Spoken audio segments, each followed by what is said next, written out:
Este video en vivo se llama El diagnóstico clínico es un proceso intelectivo rigurosamente espacial que podría ser geometría proyectiva o que podría ser no, que es geometría proyectiva.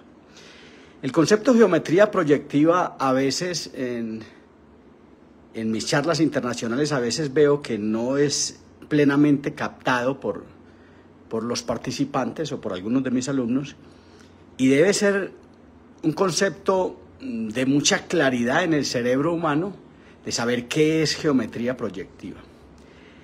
Voy a hablar de este diagnóstico clínico. Voy a hacer un concepto que se llama diagnosis de modelos. Diagnosis de modelos es hacer el diagnóstico desde una masa volumétrica que es exactamente, inobjetablemente, del mismo tamaño de estas entidades en un paciente, aunque aquí en yeso, en el paciente, entidades biológicas. Entonces, esta es la masa, esto es un concepto volumétrico, de volumen, en el que se pueden ver muchas cosas, y si usted me dice que no, que los trazos cefalométricos son la panacea, yo de pronto le diré que sí, que hay gente que se ciñe a trazos cefalométricos, y yo podría decir que los trazos cefalométricos no tienen tanta capacidad multidimensional de observación como tiene el concepto diagnosis de modelos, cuando se saben recortar los modelos, que para eso fue que nacieron los modelos de estudio, solo que hoy les hemos perdido el norte y los modelos de estudio se usan para tenerlos guardados en la historia del paciente. Pero los modelos de estudio son básicamente para estudiar el caso. Entonces, vamos con ese proceso intelectivo donde, antes de comenzar, quiero contarle algo. En la cotidianidad, en el espacio sideral, no existen más que 3 planos del espacio: ancho, alto y hondo. Escúcheme bien esto. Pero en el diagnóstico clínico existen 6 planos del espacio distintos. Y voy a explicarle que una cosa es el relacionamiento anteroposterior de la maxila y la mandíbula. Otra distinta es el relacionamiento lateral de la mandíbula con respecto a la maxila, que no siempre es la mandíbula, que en ese análisis referencial, en eso que estoy esbozando, podría ser el problema aquí. Es decir, nosotros a veces creemos, cuando nos encontramos una mordida cruzada unilateral, que es que la mandíbula está desviada hacia este lado. Podría ser que no, podría ser que esta mandíbula esté muy equilibrada, podría ser que lo que está desviado es este hueso maxilar.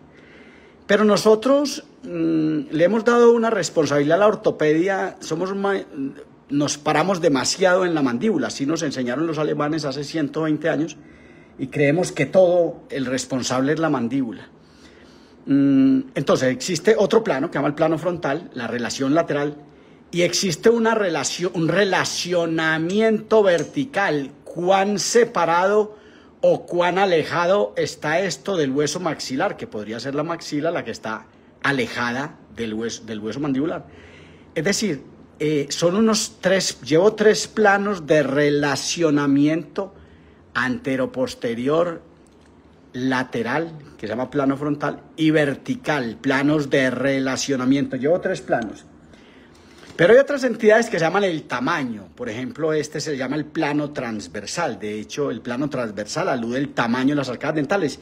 Y es muy bueno aclararlo porque yo veo mucha gente hablando en conferencias internacionales y en libros acerca de que la mandíbula está desviada y por consiguiente el plano transversal, no sé qué cosas es que denuncia dicho enunciado falso después. No. Si la mandíbula está desviada porque tiene una incidencia en el plano frontal, es decir, el plano frontal alude al relacionamiento lateral de la mandíbula con respecto a la maxila, no el plano transversal. El plano transversal habla de la anchura de las arcadas, de la compresión o la flexura de las arcadas dentales. Entonces existen unos planos, existe un largo de las arcadas dentales, una longitud, un hondo de las arcadas dentales, que habla del tamaño, no del relacionamiento anteroposterior. Y asimismo existe una mordida profunda, una mordida abierta, una dimensión vertical alterada de tamaño, no de relacionamiento. Es decir, al momento del diagnóstico clínico, y esta es una de las falencias grandes, tal vez por eso es que la ortopedia no logra el espacio que le corresponde dentro de la medicina, porque no tenemos claro ese diagnóstico clínico. El diagnóstico clínico es ese análisis de qué es lo que está alterado, que perdóneme y lo repito, no con unos trazos cefalométricos yo puedo saber qué tiene este paciente. Entonces, en síntesis le estoy diciendo, si esto que suena absurdo para muchos profesionales, que me lo han dicho, esto que suena absurdo, este concepto llamado diagnosis de modelo suena absurdo cuando tenemos la masa multidimensional, los trazos cefalométricos para mí podrían sonar un poquito más ridículos que el concepto diagnosis de modelo, que es un análisis volumétrico. Vamos entonces a analizar esto. Vamos a analizar esto y vamos a entender que en el plano transversal, donde nos dijo McNamara, apoyado en cráneos anglos, que esta distancia intermolar, que aquí tiene 36 milímetros y medio, ¿cierto? 36 milímetros y medio tiene esto. Que esta distancia intermolar debería tener 34 milímetros, nos dijo McNamara. Pero es posible que nosotros, ante la mordida abierta, alguien diga, no, aquí no hay problemas transversales de anchura de la distancia intercanina. Hemos venido disertándoles toda esta semana de pacientes en dentición decidua, hablando de muchas estrecheces transversales que se ven y que nos saltamos a la ligera porque parece ser que los dientes bien alineaditos de un niño podría ser que el caso vaya muy bien, ¿cierto? Esto va muy bien, supuestamente. Entonces, hemos venido trabajando ese tema y es posible que aquí alguien diga, no, aquí están los incisivos, están muy bien, e incluso tienen los diastemas que está reclamando el profesor Barberi. Los diastemas necesarios, diastemas primates que vamos a necesitar, que vamos a necesitar en el camino. Pero yo quiero que usted sepa que aquí hay una protrusión dentoalveolar. Y entonces en ese diagnóstico intelectivo rigurosamente espacial, es posible que alguien diga, no, es que aquí hay una protrusión dentoalveolar. Pero mucho cuidado con una cosa que le estoy enseñando hace muchos días, que se llama el análisis referencial comparativo de hueso basal versus hueso basal mandibular, teniendo un referencial enfrente de sus ojos y estando muy bien iluminado, donde este plano hipotético que yo estoy estableciendo en este momento es el plano oclusal y usted debe tenerlo paralelo a su plano bipupilar o a su plano óptico, al plano de su visión. Usted con este plano paralelo a sus ojos, usted puede trazar una perpendicular de este punto a este, imaginaria, y de repente entender que es muy probable que ese punto A, que este punto superior esté más atrasado que esto, y que aquí lo que hay es una protrusión dentoalveolar, aquí hay una protrusión que podría engañar a alguien y alguien podría decir que este paciente es clase 2. De hecho, miremos que está en un escalón distal, en un escalón mesial, perdón, y en un escalón mesial, ¿cierto? Veamos esto también. Entonces, y entendamos esto. Yo he dibujado, he venido y he imaginado este dientecito, este ancho de este dientecito, y los he venido y los he puesto aquí donde deberían estar si no tuvieran protrusión dentoalveolar. Es muy probable que si yo hago una predeterminación, corto con una sierra estos dientecitos y trato de ponerlos donde deberían estar conformando este arco, estos 4 dientecitos de leche de pronto no van a caber y por consiguiente debemos empezar en ese diagnóstico presuntivo, intelectivo, rigurosamente espacial de geometría proyectiva a suponer que aquí hay una estrechez transversal.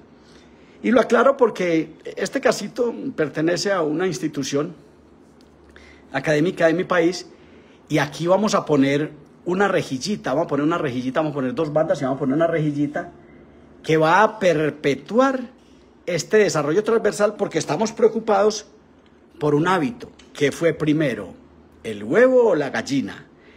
Le cuento, para que este paciente pueda hacer selle, tiene que meter su lengua y hacer un selle completo aquí, tiene que cerrar este postigo.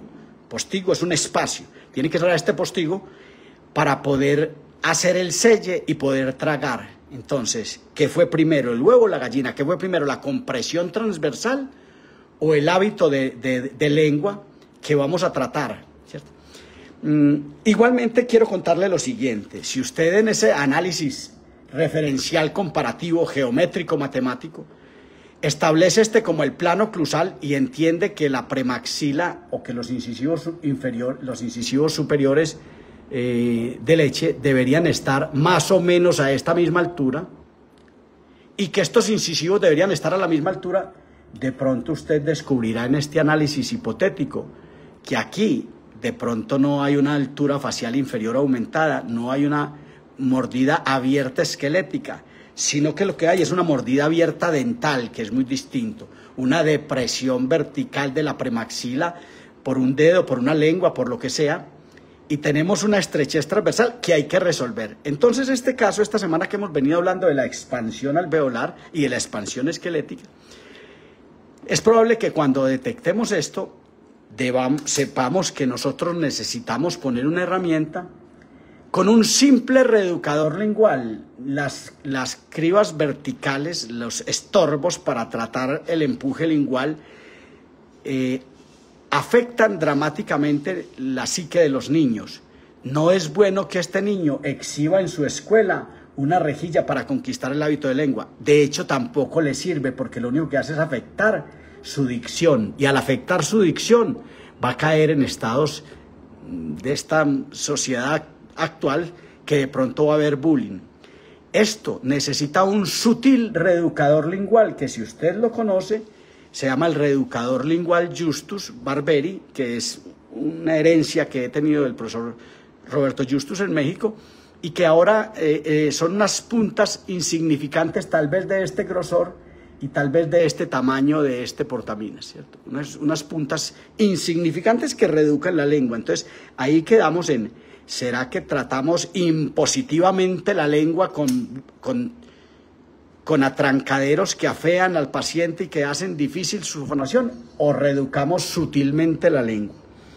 Pero sigamos adelante. Si nos paramos ópticamente en esta visión oclusal de este paciente, nosotros vamos a ver que aquí, aunque este lateral se ve traslapado sobre este, y de pronto este va a salir traslapado sobre este, grosso modo, aquí este desarrollo viene dándose adecuadamente, esta mandíbula va dándose adecuadamente.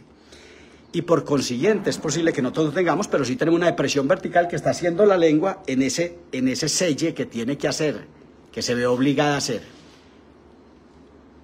Perdón. Entonces, es posible que cuando nosotros nos paremos en ese análisis sigamos en ese análisis referencial comparativo y con este plano oclusal paralelo a nuestro plano bipupilar, tengamos esta situación y podamos tratar una línea hipotética de este hueso basal, por ejemplo, de este hueso basal sobre este hueso basal, o mirarlo de pronto de esta manera, mirar quién es esta depresión basal, entender que aquí hay una mandíbula que viene en buen tamaño y que lo que hay es una hipoplasia, y eso que podría ser ante este overjet una clase 2 para muchos, va resultando que podría ser una hipoplasia maxilar, que a mí no me gusta mucho usar el término clase 2, clase 3 o clase 1, que es muy válido, pero que de pronto lo que hace es denotar una alteración transversal, pero es un calificativo anteroposterior. Entonces, entendamos este hueso y entendamos este hueso basal versus este hueso basal, ¿cierto? Y esto se hace con un lápiz, se observa, en fin. Es posible que aquí lo que haya sea lo que yo hablo diariamente, que el hueso maxilar es el que tenemos que observar y no seguir, como nos lo enseñaron los alemanes hace 120 años, creyendo que la mandíbula es la responsable de todo y que el cambio de postura terapéutico y que el avance mandibular, en fin, entender que lo que tenemos en este momento son maxilares hipoplásicos, ¿cierto? Retrognáticos e hipoplásicos, y aprender a diferenciar también, que a veces creo que no lo entendemos, que una cosa es la retrognatia, a propósito de los 6 planos del espacio que le enunciaba al comienzo, que una cosa es la retrognatia de la maxila, del hueso maxilar, y otra cosa es la hipoplasia, y que la hipoplasia se puede palpar, se puede tocar. Aquí hay una hipoplasia, ausencia de tamaño. Hipoplasia. La retrognatia es posible que sí la pueda ver ese lector de trazos cefalométricos, o que la pueda ver el ojo avesado, el ojo experimentado, que sepa palpar las estructuras esqueléticas al lado de las narinas, entender que palpando este hueso, entender que aquí hay una depresión esquelética y compararla con esto donde de pronto el dedo no le entrará tanto, y por consiguiente aquí hay una retrognatia y una hipoplasia, 2 cosas distintas. Ahora, yo voy a hacer un comentario que nunca he hecho, pero que se percibe en mi prédica, y es el siguiente. La ortopedia maxilar tendrá que ser, es decir, todavía no es, la ortopedia maxilar tendrá que ser la corrección del tamaño de las arcadas dentales. Esas son unas placas también europeas de 1930, que la primera placa activa que hubo es la placa activa de Schwarz, 1930, en Austria, de Schwarz, de Martin Schwarz, Schwarz. Entonces, yo le voy a hacer una aseveración irreverente porque no es lo que tenemos. La ortopedia maxilar tendrá que ser la corrección del tamaño de las arcadas dentales para que puedan ellas, ¿quiénes? Las arcadas dentales, cohabitar en equilibrio mediante paridad, ¿cierto? Y por consiguiente, es posible que usted, por su escuela, opte por un aparato ortopédico y maxilar, Bionator, Frankel, Clamby, no sé qué. Usted de repente está perdiendo la oportunidad de conseguir el tamaño de estas arcadas dentales. Y entonces yo le voy a hacer este análisis para que lo entendamos, para cerrar este video. Vamos a suponer que Dios, en su benevolencia divina, desarrollara el tamaño de esta maxila y la pusiera en su tamaño ideal, esqueléticamente. Y traigo a Dios, no porque... traigo a Dios porque yo podría haber traído a McNamara o a Schwarz o no sé a quién, pero no, somos humanos y somos los que hemos construido las teorías que tenemos. Entonces, no, traigo a Dios para que entendamos que esto, vamos a suponer que lo corregimos de manera ideal y que queda perfecto. Yo le pregunto, esta arcada dental, tal vez cerrándole 1 milímetro a esto o 2 milímetros a esta distancia intermolar, ampliando esto, tumbando esta premaxila, haciendo la falta de desarrollo del hueso basal que falta en este sector, arropando esqueléticamente ese hueso maxilar, arropando esta mandíbula que viene en muy buen tamaño y tumbándose esta premaxila, pero seguiría existiendo ese empuje lingual nocivo, pero está corregido la forma. ¿Usted qué cree? Que esta mandíbula en ese maxilar acorde podrá hacer una mejor excursión lateral, una mejor función masticatoria, tener un mejor tamaño y de pronto la lengua caber acá y no tenerse que salir, porque sencillamente donde está ahora no cabe, y lo que está ocurriendo es que la lengua, que es más inteligente, que es tan inteligente como el cuerpo humano, lo que hace es hacer el selle automático, porque hace el empuje con la lengua para poder hacer entrar algún poco de aire, porque también debe haber problemas de respiración. Por consiguiente, esta expansión que estoy aludiendo hipotéticamente, es posible que despeje vías aéreas, despeje los senos neumáticos. Y aclaro que los senos neumáticos son matrices funcionales que se insuflan y que participan activamente del desarrollo de estos maxilares. A propósito, le cuento, en mi muro Facebook y en mis grupos académicos WhatsApp del mundo, de Europa, de México, de Argentina, de Perú, de Ecuador, de Bolivia, de Venezuela, de Colombia. En esos grupos estoy poniendo una invitación para el próximo sábado a las 29 de junio, a las 8 de la noche hora de Colombia, 9 de la noche hora de Bolivia, 7 de la noche hora de México. Estoy poniendo una publicación donde lo estoy invitando a un programa académico, a una conferencia online que dictaré solo 1 hora. Prepare sus preguntas, porque voy a hablar de la propulsión del esqueleto facial mediante los senos neumáticos, el insuflar los senos neumáticos y entender las matrices, entender esas cavidades virtuales neumáticas, los 8 pulmoncitos de la cabeza, 8 senos neumáticos que tenemos, como matrices funcionales responsables de ayudar en el desarrollo de estas entidades y la propulsión, que son 2 cosas distintas. Una cosa es el tamaño de estas entidades, otra cosa es que estén propulsados hacia adelante. De hecho, hay unos centros que llaman centros de desarrollo, de los que voy a hablar, que yo llamaré centros de propulsión. ¿Cómo se propulsa esta entidad? ¿Cómo se propulsa esta entidad que hemos llamado viscerocráneo o esplanocráneo, que ya no debiéramos llamar más así, y que se llama el esqueleto facial?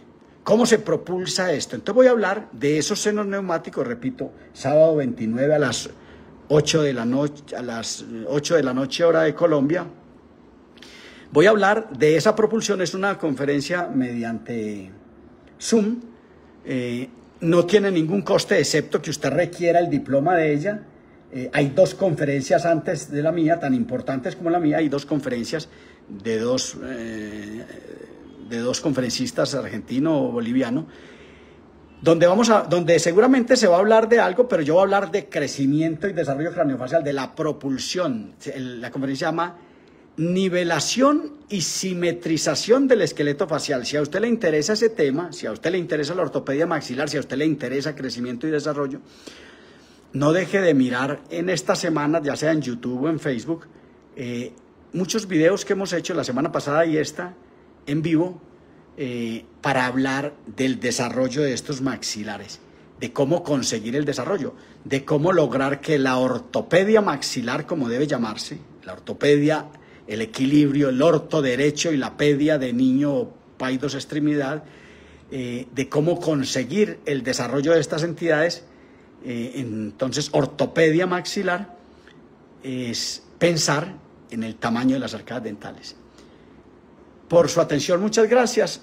Cualquier duda que usted tenga frente a esta disertación es bienvenida, puede dejarla consignada aquí debajo, podré contestarlas, y únase a mi canal YouTube y a mi canal Facebook, dele seguir para que podamos avanzar en este concepto que tenemos que mostrarle al mundo, que se llama ortopedia maxilar, crecimiento y desarrollo craneofacial, armonía facial, belleza facial, en esta era que estamos en la era de la belleza.